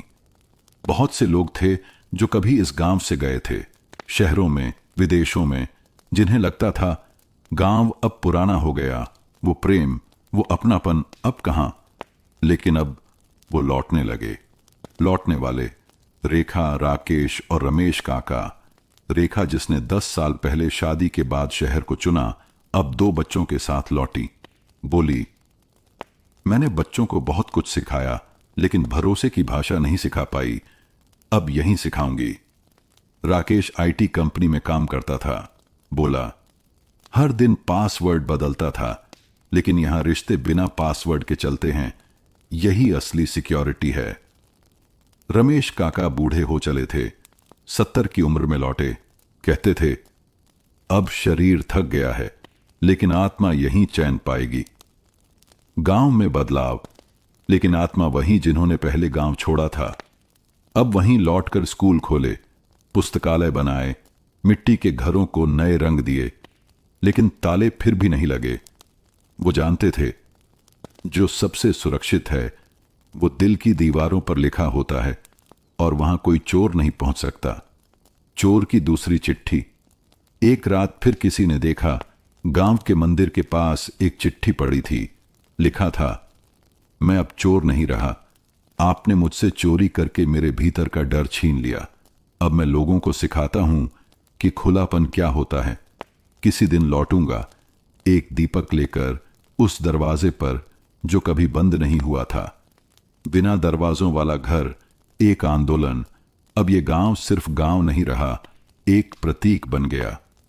टीवी, इंटरनेट, किताबें, सबने इसका जिक्र किया, पर जो आए उन्हें एहसास हुआ ये कोई चमत्कार नहीं, बल्कि बहुत साधारण और बहुत सच्चा जीवन था।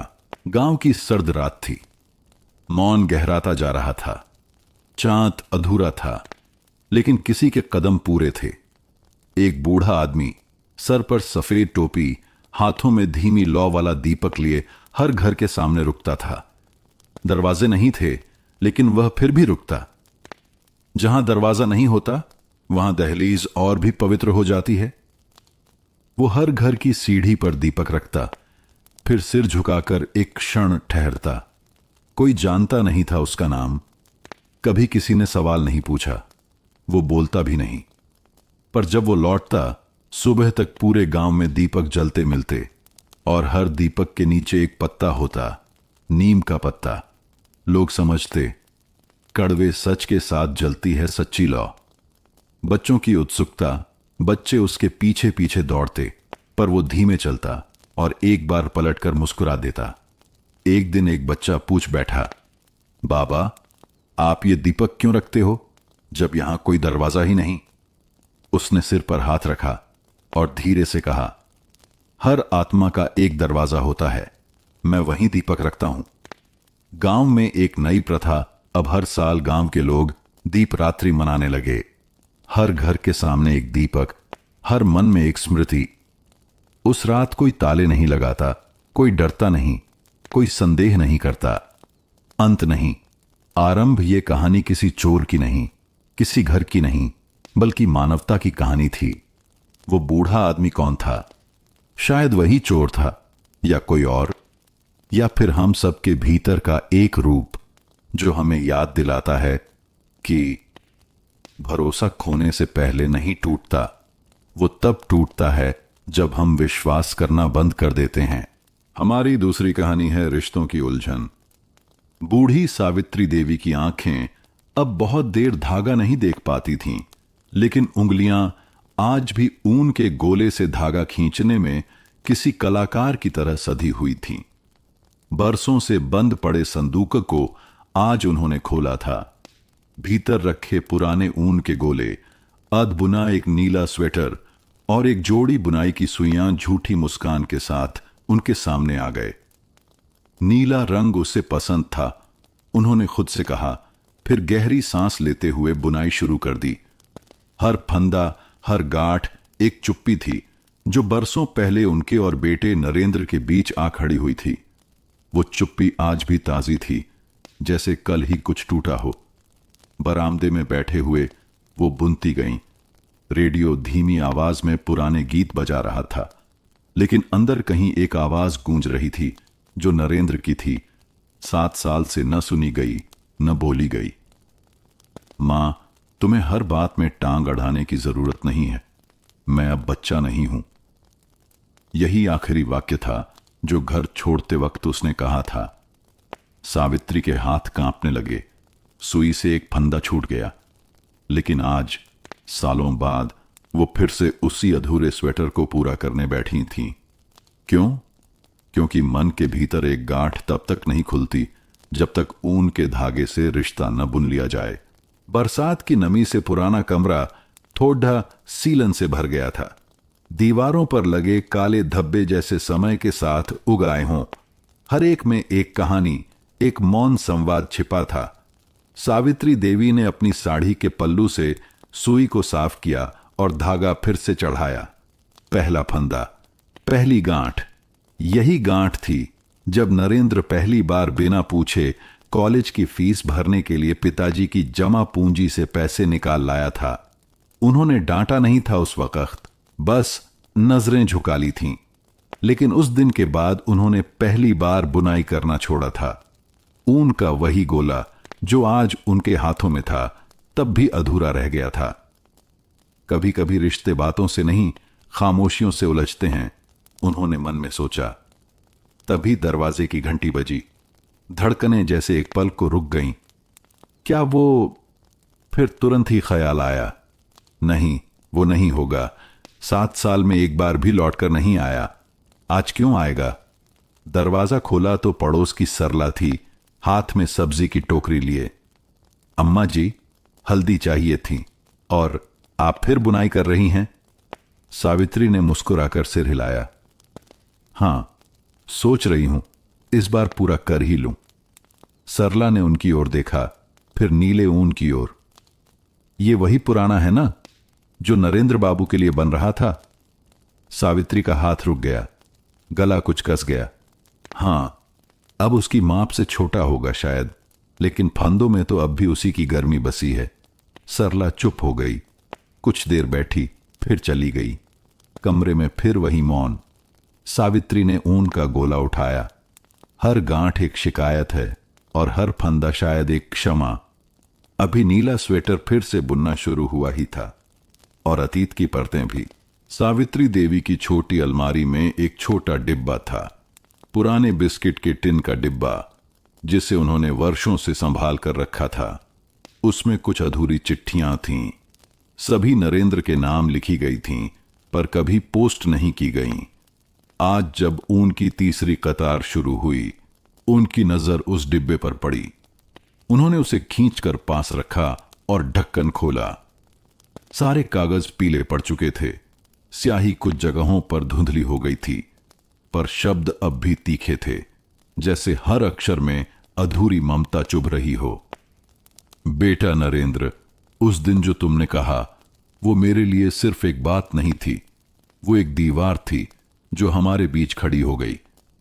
पर मां तो दीवारों से प्यार नहीं करती, मां तो दरवाजा ढूंढती है।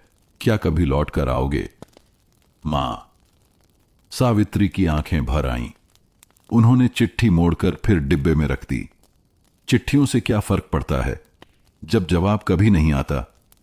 फिर सुई उठाई और चौथी कतार शुरू की। अब ऊन थोड़ा उलझने लगा था, जैसे धागा भी पूछ रहा हो, कितनी देर और खींचोगी यह चुप्पी? सावित्री मुस्कुराई। जितनी देर तक उम्मीद जिंदा है। उसी शाम सरला फिर आई। अम्मा जी, चिट्ठियां लिखी थीं आपने? हां, पर भेजी नहीं।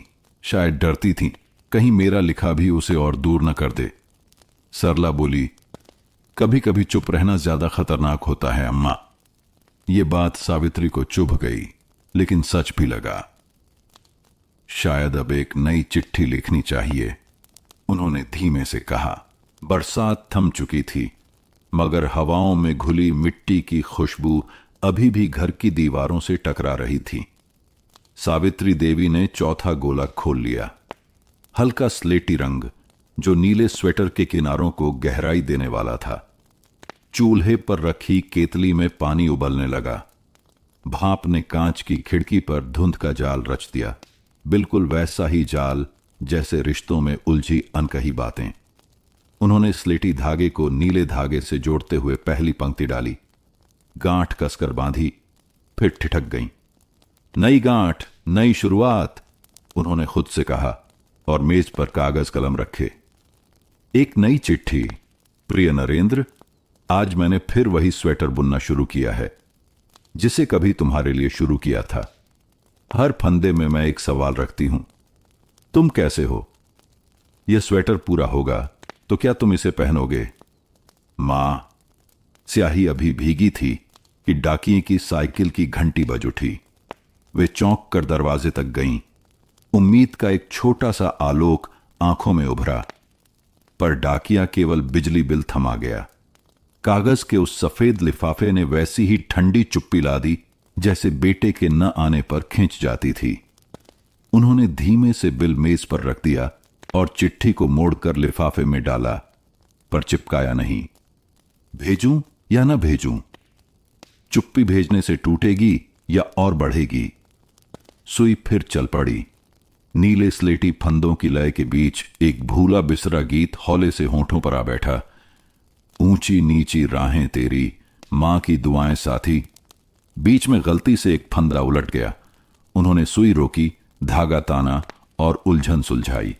यही तो जीवन था। गलती देखो, पीछे जाओ, गांठ खोलो, फिर आगे बढ़ो। दूर किसी शहर में उसी वक्त हजारों किलोमीटर दूर मुंबई के एक छोटे से अपार्टमेंट में नरेंद्र देर रात फाइलें समेट रहा था। रेलिंग के पार अरब सागर पर छाई गुलाबी चांदनी उसके अंदर की हलचल से बेखबर झिलमिला रही थी। मेज के कोने पर पड़ी पुरानी घड़ी 2:13 AM का वक्त दिखा रही थी। यही घर छोड़ने वाली रात का वही पहर था। एक नोटबुक खोलते खोलते उसकी नजर पड़ गई।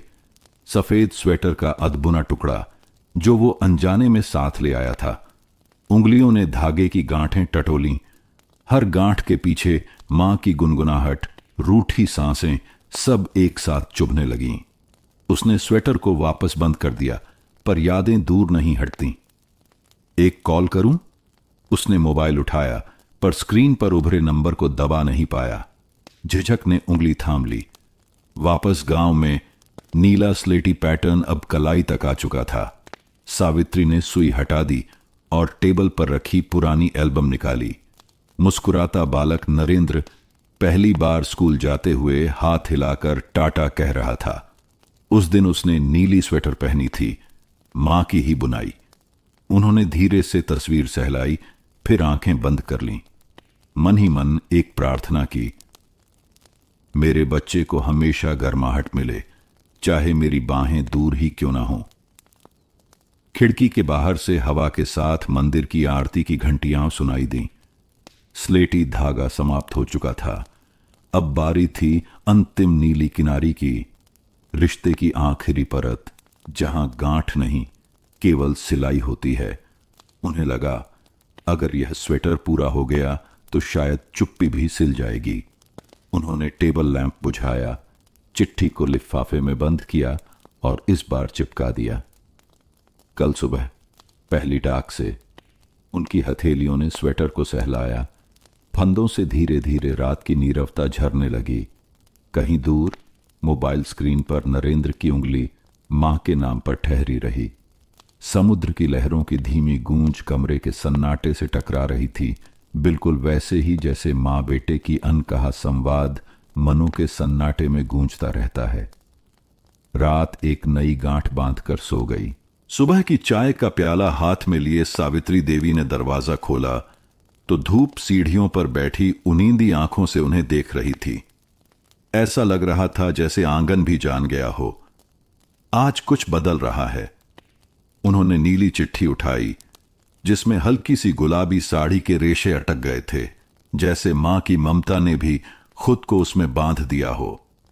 डाकखाने तक की दूरी बहुत ज्यादा नहीं थी, पर उम्र की थकान अब हर कदम को धीमा कर देती थी।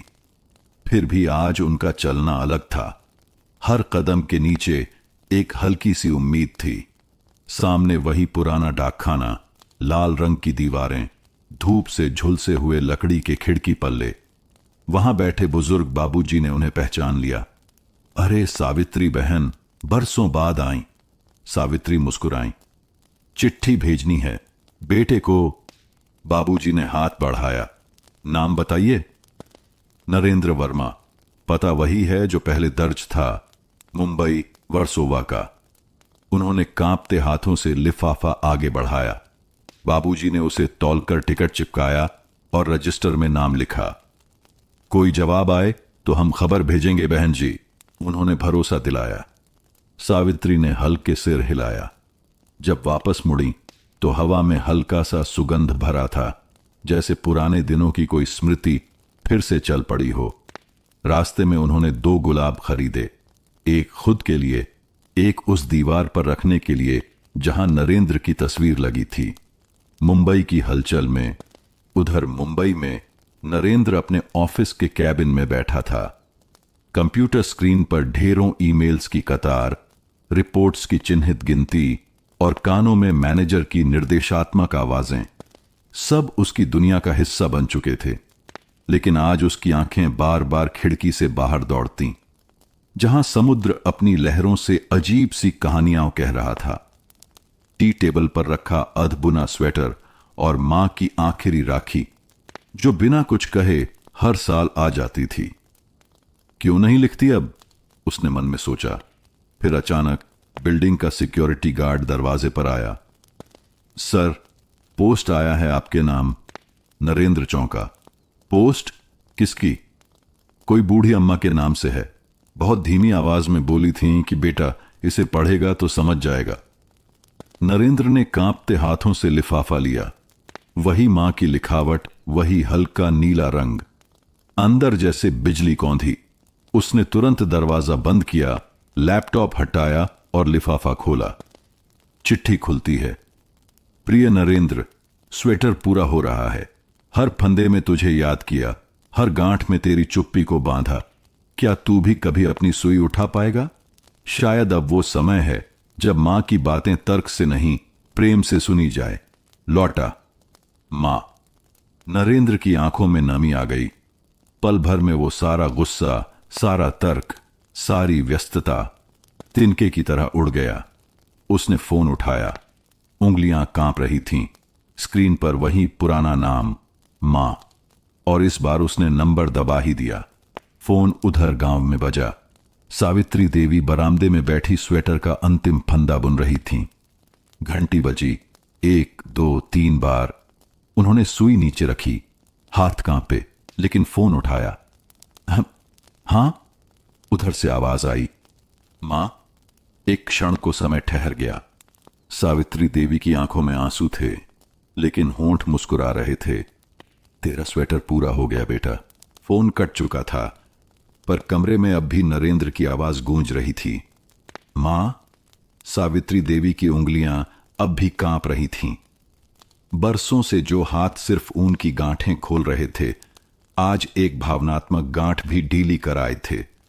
वे वहीं बैठी रहीं, जैसे कोई सपना देखने के बाद आदमी कुछ पल चुप खड़ा रहता है।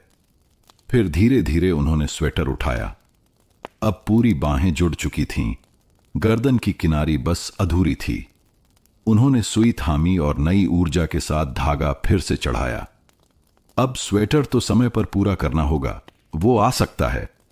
उधर मुंबई में नरेंद्र की आंखें उस नीले लिफाफे पर टिकी थीं, जो अभी कुछ पल पहले ही खोला था। चिट्ठी की स्याही अब भी ताजा लग रही थी, जैसे हर शब्द उसके लिए ही लिखा गया हो। मां अब भी वही है, सब कुछ वैसा ही। पर क्या वो अब भी वैसा ही था? उसने ऑफिस से छुट्टी ली और बैग पैक किया। एक स्वेटर, कुछ जरूरी कपड़े और वही पुराना ऊन का टुकड़ा जिसे कभी उसने गुस्से में अधूरा छोड़ दिया था। ट्रेन रात की थी, वही गांव वाली जो 7 साल पहले वह छोड़कर गया था। हर स्टेशन पर जब ट्रेन रुकती, वो खिड़की से बाहर देखता, कहीं मां दिख जाए, जैसे कोई दृश्य बिन बुलाए आंखों में उतर आए। मोबाइल में नेटवर्क कभी आता, कभी चला जाता, लेकिन दिल की लाइनें अब जुड़ रही थीं, बिना किसी व्यवधान के। गांव में प्रतीक्षा की तैयारी सरला सुबह सुबह आई, आंखों में चमक थी। अम्मा जी, क्या सच में नरेंद्र बाबू का फोन आया था? सावित्री ने हां में सिर हिलाया। कहां है? आ रहा है। सरला ने जल्दी जल्दी आंगन साफ किया, खिड़की की पर्दे बदले और रसोई में खीर चढ़ा दी। आज आपके चेहरे पर बरसों बाद रोशनी दिख रही है, सरला ने मुस्कुराते हुए कहा। सावित्री ने कुछ नहीं कहा, बस स्वेटर का अंतिम फंदा पूरा किया। फिर उसे मोड़कर एक कपड़े में लपेट दिया, जैसे कोई सहेजी गई विरासत हो। उसी समय खिड़की से धूप भीतर आई। बरामदे की दीवार पर पड़ी परछाई में मां और स्वेटर की सूरत एक हो गई, पुरानी पर सजीव। ट्रेन गांव पहुंचती है। स्टेशन पर उतरते ही नरेंद्र की आंखें भीग गईं। स्टेशन की दीवार पर अभी भी वही पुरानी पोस्टर थे, वही कुल्हड़ की चाय, वही भुट्टे वाला। पर कुछ तो बदल गया था। वो ऑटो पकड़कर घर की ओर चला। सड़कें वहीं थीं, पर हर पेड़ जैसे एक पुरानी बात कह रहा था। गांव की गलियां आज चुप नहीं थीं। हर कोना किसी गुमशुदा संवाद की प्रतीक्षा में था। जब वह गली में पहुंचा, सामने वही पुराना दरवाजा था और दरवाजे पर मां बैठी थीं, हाथ में वही नीला स्वेटर। नरेंद्र उतर कर कुछ देर उन्हें देखता रहा। वो बुजुर्ग स्त्री उसकी मां ही थी, पर अब उसमें उम्र की थकान के साथ एक जीत की चमक थी। सावित्री उठी। नरेंद्र पास आया। उन्होंने धीरे से स्वेटर उसकी ओर बढ़ाया। पूरा हो गया बेटा, लेकिन तू जब तक पहनेगा नहीं, तब तक मैं इसे पूरी तरह पूरा नहीं मानूंगी। नरेंद्र ने कांपते हाथों से स्वेटर लिया, पहना, और जैसे सालों की चुप्पी उस ऊन की गर्माहट में घुल गई। मां और बेटे ने एक दूसरे को देखा। कोई शब्द नहीं कहा, कोई क्षमा नहीं मांगी, कोई तर्क नहीं किया। बस एक गहरी, सजीव, शांत स्वीकृति थी। रात का खाना खामोशी में बीता, पर वह चुप्पी अब पहले जैसी बोझिल नहीं थी। मां ने रोटियां सेंकी। नरेंद्र ने सब्जी की थाली सजाई। दोनों ने एक दूसरे की ओर देखकर धीरे से मुस्कुरा दिया, जैसे रिश्ते फिर से बुनने शुरू हो गए हों, बिना कोई सिलाई दिखाए। खाने के बाद सावित्री ने धीरे से कहा, तेरे कमरे की अलमारी खोली थी मैंने, अब भी तेरी पुरानी किताबें हैं। नरेंद्र ने आश्चर्य से देखा। अलमारी अब भी वैसी ही है? हां, मां बोली, बिल्कुल वैसी ही, जैसे तू अभी भी यहीं हो, हर दिन। नरेंद्र बिना कुछ कहे कमरे में चला गया। कमरे में पुराना जीवन, कमरे में हल्की सी महक थी, पुरानी किताबों, बंद खिड़की और एक भटकी हुई याद की।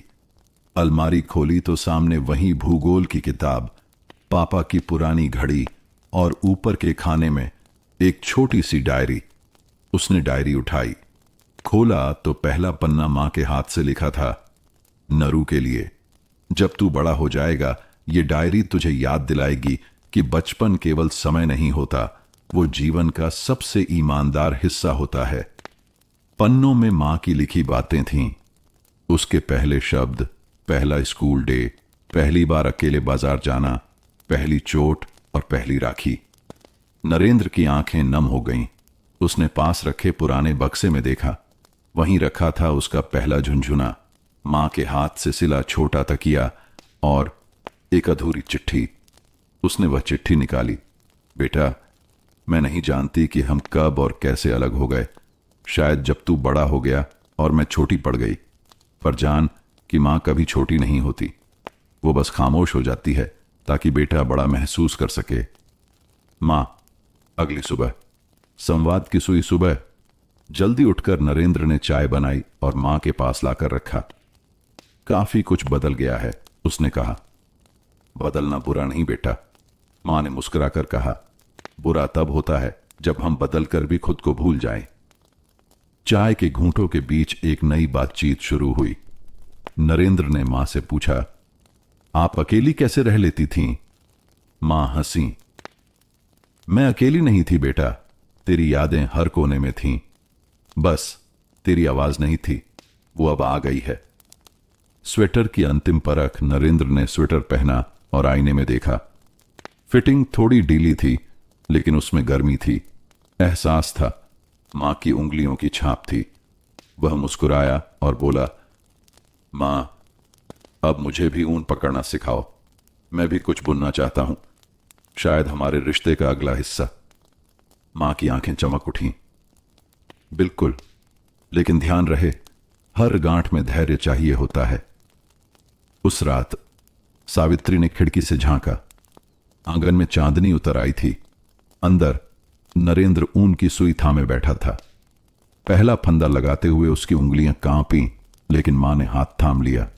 गलती होगी, उन्होंने कहा, पर याद रख, हर रिश्ते की शुरुआत गलत फंदे से होती है, फिर धीरे धीरे सब ठीक हो जाता है।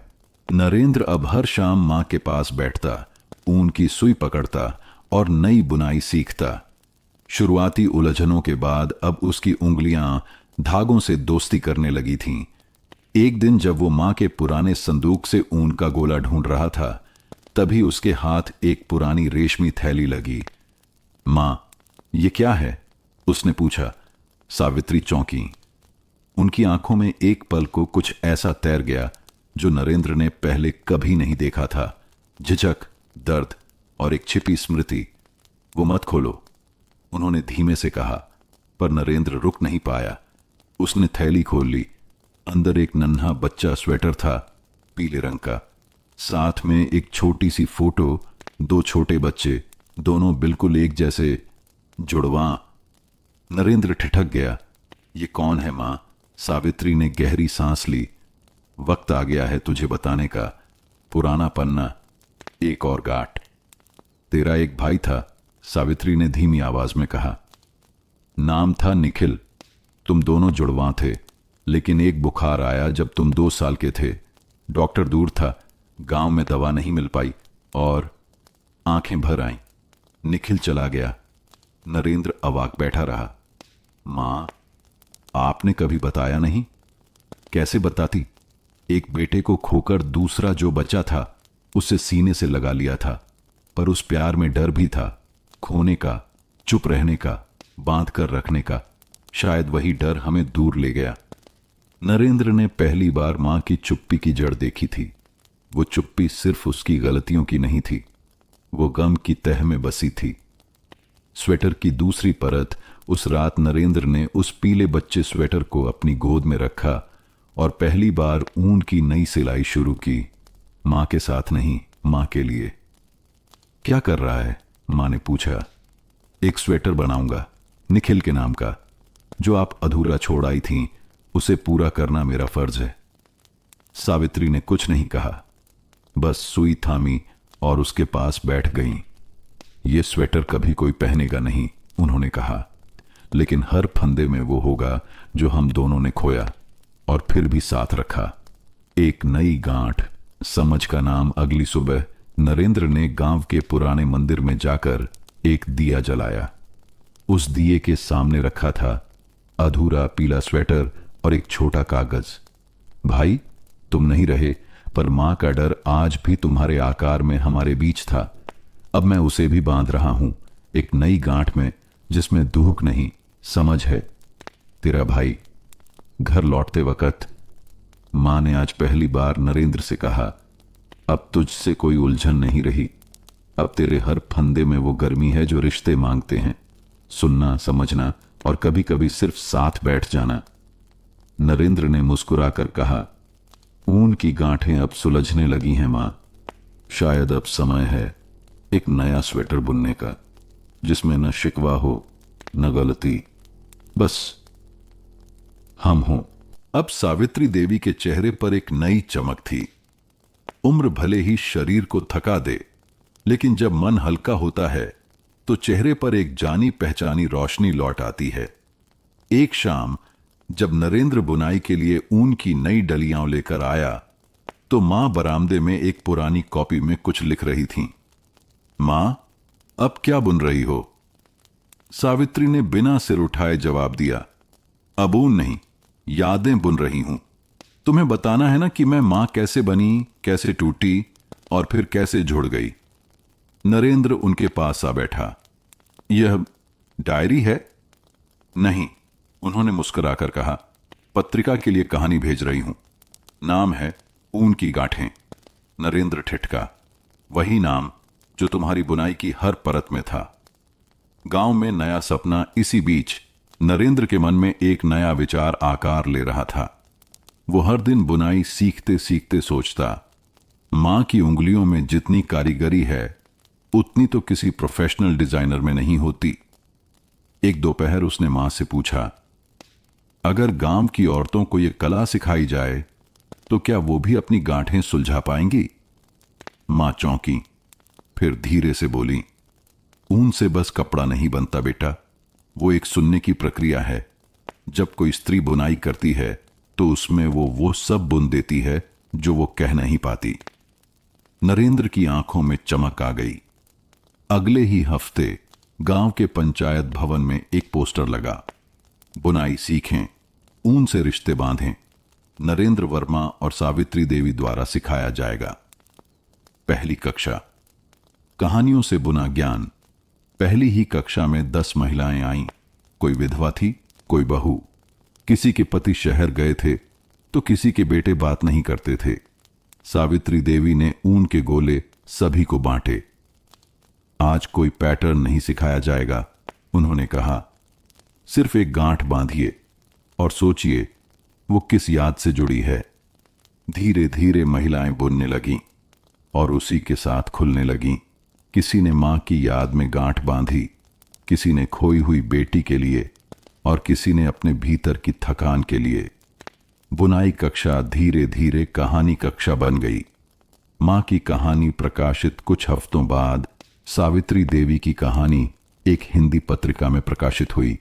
ऊन की गांठें, एक मां की चुप्पी का दस्तावेज।